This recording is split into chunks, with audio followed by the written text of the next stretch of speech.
हनुमान जयंती को मनाने के पीछे का इतिहास। एक बार एक महान संत अंगिरा स्वर्ग के स्वामी इंद्र से मिलने के लिए स्वर्ग गए और उनका स्वागत स्वर्ग की अप्सरा पुंजीशथला के नृत्य के साथ किया गया। हालांकि संत को इस तरह के नृत्य में कोई रुचि नहीं थी। उन्होंने उसी स्थान पर उसी समय अपने प्रभु का ध्यान करना शुरू कर दिया। नृत्य के अंत में इंद्र ने उनसे नृत्य के प्रदर्शन के बारे में पूछा।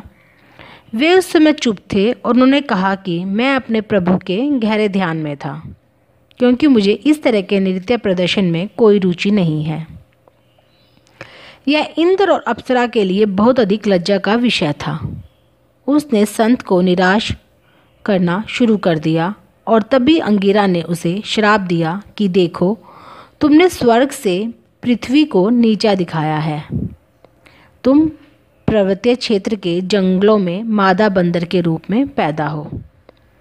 उसे फिर अपनी गलती का एहसास हुआ और संत से क्षमा याचना की। तब उस संत को उस पर थोड़ी सी दया आई और उन्होंने उसे आशीर्वाद दिया कि प्रभु का एक महान भक्त तुम में से पैदा होगा। वह सदैव परमात्मा की सेवा करेगा। इसके बाद वह कुंजार की बंटी बनी और उनका विवाह सुमेर पर्वत के राजा केसरी से हुआ।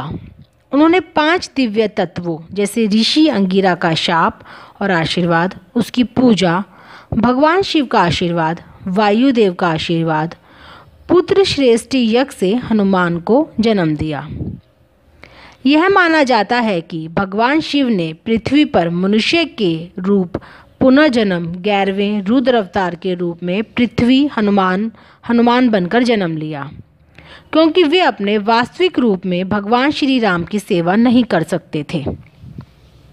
सभी वानर समुदाय सहित मनुष्यों को बहुत खुशी हुई और महान उत्साह और जोश के साथ नाचकर, गाकर और बहुत सी अन्य खुशियों वाली गतिविधियों के साथ उनका जन्मदिन मनाया। तब से ही यह दिन उनके भक्तों के द्वारा उन्हीं की तरह ताकत और बुद्धिमत्ता प्राप्त करने के लिए हनुमान जयंती को मनाया जाता है।